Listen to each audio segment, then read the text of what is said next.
এক গ্রামে দুইজন লোভী বাস করত। তারা দুজনেই খুব ভালো বন্ধু ছিল, আর তারা সব সময় ধনী হওয়ার স্বপ্ন দেখত। বন্ধু, আমি শুনেছি পাশের জঙ্গলে নাকি একটা জাদুই গাছ আছে।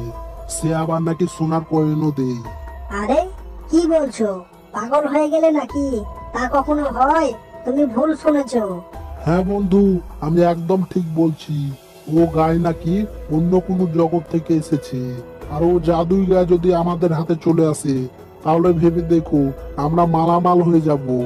তাই? তাহলে আর দেরি করছো কেন? চলো আমরা এক্ষুনি সেই জাদুই গাইকে খুঁজে নিয়ে আসি। এই বলে তারা জঙ্গলের দিকে যেতে শুরু করে। আর কিছু দূরে এসেই তারা দেখে বন্ধু, মনে হয় এটাই সেই জাদুই গাই যার সম্পর্কে গ্রামবাসীরা বলে। তাহলে এখানে দাঁড়িয়ে থেকে কি করছো? চলো আগে তাকে ধরি। এরপর তারা তাকে ধরে ফেলে। আরে এই গাই তো অনেক হৃষ্টপুষ্ট আর অনেক শক্তিশালী। আমি বলেছিলাম না জঙ্গলে জাদুই গাই আছে, তুমি আমার কথা বিশ্বাস করছিলে না। হুম, এবার বিশ্বাস হয়েছে। কিন্তু এটা যে একটা জাদুই গাই তা আমরা কি করে বুঝবো? এক কাজ করো, তুমি এই জাদুই গাইকে কিছু বলে দেখো তো কিছু হয় কিনা। হে জাদুই গাই, আজ থেকে আমরাই তোমার মালিক। দাও, আমাদের অনেক সোনার কয়েন দাও, তাড়াতাড়ি দাও। কিন্তু গাই তাদেরকে কিছুই দিল না। বন্ধু, মনে হয় আমাদের খাটনি বেকার হয়ে গেল। মনে হয় এটা জাদুই গাই নয়। জাদুই গাই বলে হয়তো আমরা অন্য কোনো সাধারণ গাইকে ধরে নিয়েছি। আমরা এক কাজ করি, একে ঘরে নিয়ে যাই, এরপরে দেখবো। চলো। এরপর তারা গাইকে ধরে তাদের ঘরে নিয়ে আসে। বন্ধু, তুমি এবার তাকে বলে দেখো তো আমাদের সোনার কয়েন দিচ্ছে কিনা দেখি। হে জাদুই গাই, আমরাই তোমার মালিক। দাও, আমাদেরকে অনেক সোনার কয়েন দাও। আর তখনই গাই সোনার গোবর দেই। এই দেখে তারা দুজনেই অনেক অবাক হয়ে যায়। আরে এটা কি? গোবর আবার এত চমক দিচ্ছে। আরে, এ তো দেখছি সোনার গোবর। বলেছিলাম না এটা একটা জাদুই গাই। এবার বিশ্বাস হচ্ছে তো? আচ্ছা ঠিক আছে বন্ধু, আমরা এক কাজ করি, এই সোনার গোবর আমরা বস্তায় ভরে নিয়ে চলো আমরা বাজারে বিক্রি করে আসি। তাহলে আমরা অনেক ধনী হয়ে যাব। তুমি কি বলো? এরপর তারা সেই সোনার গোবর বস্তায় ভরে নিয়ে বাজারের দিকে যেতে শুরু করে। কিন্তু তাদেরকে বাজার যেতে হলে অনেক বড় বন পেরিয়ে তাদেরকে যেতে হবে। তাই তারা বনের মধ্য দিয়ে যেতে থাকে। দোস্ত, আমার খুব ভয় পাচ্ছে। কি বাচ্চাদের মতো কথা বলছো? ভয় পাচ্ছ মানে? আমাদের কিচ্ছু হবে না, চলো। এইভাবে শেষ পর্যন্ত তারা বাজারে এসে যায়। ও ভাই, আমাদের কাছে অনেক সোনা রয়েছে, তা আমরা বিক্রি করতে চাই। তুমি কি নেবে? ও আচ্ছা ঠিক আছে, আমি তোমাদের সমস্ত সোনা কিনে নেব, কিন্তু সোনার কোয়ালিটিটা কেমন একবার আমাকে দেখাও। এরপর কাসেম তাকে সোনা দেখায়। আরে সর্বনাশ, এত বড় সোনার গোটা তোমরা কোথায় পেলে? দেখ, কোথায় পেলাম না পেলাম ওটা দেখে তোমার কোনো কাজ নেই। তুমি এই সোনার বিনিময়ে আমাদের কত টাকা দেবে সেটা বলো। 12 লাখ টাকা বেশি আমি দিতে পারবো না। যদি তোমরা বিক্রি করতে চাও তাহলে করতে পারো। আরে ও, 12 লাখ টাকা! এত টাকা আমি তো জীবনও দেখিনি। আজ তো মজাই এসে গেল। আচ্ছা ঠিক আছে, আমি রাজি। তুমি সোনা নিয়ে নাও আর আমাদের টাকা দিয়ে দাও। এরপর তারা টাকা নিয়ে গ্রামের উদ্দেশ্যে রওনা দেয়।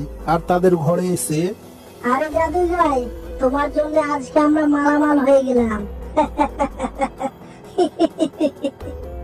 আর পরের দিন আবারও কাসেম হে জাদুই গাই, আমরাই তোমার মালিক। দাও, আমাদের অনেক সোনার গোবর দাও। তখনই গায়ে গোবর দেই, কিন্তু এবার সোনার গোবর না, সাধারণ গোবর। আরে এ তো সোনার গোবর নয়। এ তো বন্ধ হচ্ছে। ছি ছি ছি, হটাও হটাও। আচ্ছা ঠিক আছে, আজ দিল না তো কি হয়েছে, কালকে দেবে।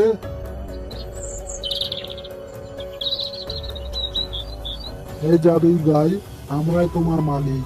আমাদের অনেক সোনা দরকার। দাও, আমাদের অনেক সোনার গোবর দাও। এরপর গায়ে আবারও গোবর দেই, কিন্তু এবারও সোনার গোবর না, সাধারণ গোবর। মনে হয় এর জাদু শক্তি নষ্ট হয়ে গেছে, সেই জন্য আর সোনার গোবর দিতে পারছে না। এবার কি হবে? আমরা এক কাজ করি, এই গাইকে জাদুই গাই বলে গ্রামেরই কারো কাছে বিক্রি করে দিই, তাহলে আমরা অনেক টাকা পাবো, কি বলো? এই বলে তারা গাইকে সঙ্গে করে নিয়ে সেই গ্রামেরই একজন ধনী লোকের কাছে যায়। ও ভাই, এটা একটা জাদুই গাই, তুমি কি কিনে নেবে? কি তুমি সত্যি বলছো? হ্যাঁ ভাই, আমি একদম সত্যি কথা বলছি। কিন্তু এটা আসলে যে একটা জাদুই গাই, তার কি প্রমাণ? আমি কি করে বিশ্বাস করব? এই গাই কোনো সাধারণ গোবর দেই না, সোনার গোবর দেই। তুমি কি আমাকে বোকা ভেবেছো? তুমি অন্য কাউকে বোকা বানাতে পারো, আমাকে না। চলো হটো। যত সব কোথা থেকে চলে আসছে কে জানে। এই বলে সে সেখান থেকে চলে যায়। বন্ধু, আমার মনে হয় না যে আমাদের কথা কেউ বিশ্বাস করবে। ঠিক বলেছো, আমাদের অন্য কোনো উপায় বের করতেই হবে। তাই তো, কি করা যায়? আচ্ছা ঠিক আছে, আমরা এক কাজ করব, এই গায়ের গোলাতে আমরা একটা সোনার কয়েনের পুঁটলি বেঁধে দেব, আর সেই পুঁটলি আমরা একটু ফুটো করে দেব, আর যখনই এই গাই রাস্তা দিয়ে যাবে আর তখনই সেই ফুটো দিয়ে একটি করে সোনার কয়েন পড়বে, আর তা দেখে সমস্ত গ্রামবাসীরা অবাক হয়ে যাবে, আর তখনই আমরা গ্রামবাসীদের বলবো এটা জাদুই গাই, তাহলেই সমস্ত গ্রামবাসীরা বিশ্বাস করে নেবে। তুমি কি বলো? কিন্তু এতগুলো সোনা আমরা কোথায় পাবো? এই ব্যাপার, আমরা সোনার গোবর বিক্রি করে যে টাকা পয়সা পেয়েছি তা দিয়েই আমরা সোনার কয়েন কিনে নিয়ে আসবো। এরপর তারা সেই টাকা দিয়ে সোনার কয়েন কিনে নিয়ে আসে আর গরুর গলায় বেঁধে দেয়। এরপর তারা গাইকে সঙ্গে করে নিয়ে গ্রামের দিকে যেতে শুরু করে। জাদুই গাই নাও গো, জাদুই গাই, লাগবে নাকি কারো জাদুই গাই? আর গাই যেখান যেখান দিয়ে যাচ্ছিল সেখান সেখান দিয়েই সোনার কয়েন পড়ছিল। এই দেখে সমস্ত গ্রামবাসীরা অবাক হয়ে যায়। মনে হয় আমাদের প্ল্যান সাকসেস হয়েছে, দেখো দেখো সবাই কেমন হা করে চেয়ে রয়েছে। ও তো ঠিক আছে, কিন্তু আমাদের পুটলি যে খালি হয়ে গেল, তবুও গায়ে বিক্রি হলো না। এবার কি হবে? তখনই একজন ব্যাপারী সোনার কয়েন দেখে তাদের কাছে এসে বলে, আরে ভাই, আমি এই জাদুই গাই কিনে নেব, বলো কত নেবে? যেহেতু এটা জাদুই গাই, তুমি মোটামুটি এক সপ্তাহের মধ্যে 15 লাখ টাকা ইনকাম করতে পারবে। তাহলে তুমি এক কাজ করো, তুমি আমাদের 15 লাখ টাকা দাও, তাহলে আমি এই জাদুই গাই তোমাকে দিয়ে দেবো। আচ্ছা ঠিক আছে, আমি দিতে রাজি, কিন্তু তুমি আমার সামনে এই জাদুই গাইকে সোনার কয়েন দিতে বলো। হ্যাঁ হ্যাঁ, কেন নয়, অবশ্যই। হে জাদুই গাই, আমরাই তোমার মালিক, দাও আমাদের সোনার কয়েন দাও। আরে জাদুই গাই, আমাদের সোনার কয়েন দাও, তাড়াতাড়ি দাও। বন্ধু, সোনার কয়েনের পুটলি তো খালি হয়ে গেছে, তাহলে সোনার কয়েন কোথা থেকে করবে? আরে ভাই, এই গাই তো সোনার কয়েন দিচ্ছে না। ভাই, আমাকে ক্ষমা করো, আমি তোমাদের গাই নিতে পারবো না। চলো বন্ধু, তাড়াতাড়ি পেছনে চলো, আমাদের সেই সোনার কয়েন গুলো কুড়িয়ে নিতে হবে, নইলে আমরা শেষ হয়ে যাব, আমরা বরবাদ হয়ে যাব। চলো বন্ধু, তাড়াতাড়ি চলো। এই বলে তারা তাড়াতাড়ি করে পেছনে গিয়ে দেখে সেখানে একটিও কয়েন নেই, সব কয়েনই গ্রামবাসীরা কুড়িয়ে নিয়েছে। ও নো, আমরা ধ্বংস হয়ে গেলাম, বরবাদ হয়ে গেলাম। আমরা যা ইনকাম করেছিলাম তা সবই এই গ্রামবাসীরা নিয়ে গেল। এবার আমাদের কি হবে? হায় রে আমাদের কপাল, আমরা যদি আর লোভ না করতাম তাহলে অন্তত আমাদের কাছে কিছু টাকা তো থাকতো। এখন আমাদের সব শেষ। বন্ধু, আমরা তো কয়েন পেলাম না, আর কিছুক্ষণ দেরি করলে আমরা গাইটাও পাবো না। চলো তাড়াতাড়ি গাইটা আগে ধরে নিয়ে আসি।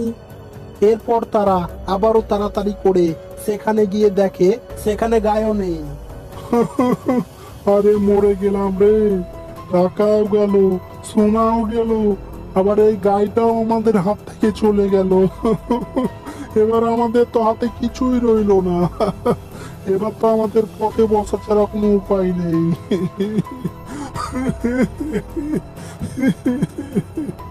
এরপর তারা অনেক উদাস হয়ে কান্না করতে করতে তাদের ঘরের দিকে যেতে শুরু করে। তো বন্ধুরা, এই গল্প থেকে আমরা এই শিক্ষা পাই যে আল্লাহ আমাদেরকে যতটুকু ধন সম্পদ দিয়েছে তাতে আমাদের খুশি থাকা উচিত। কখনো অতি লোভ করা ভালো না, কারণ লোভের সাজা এরকমই হয়। গল্পটি ভালো লাগলে একটা লাইক করে দাও, আর এরকমই ইন্টারেস্টিং ভিডিও পাওয়ার জন্য চ্যানেলটি সাবস্ক্রাইব করে নাও।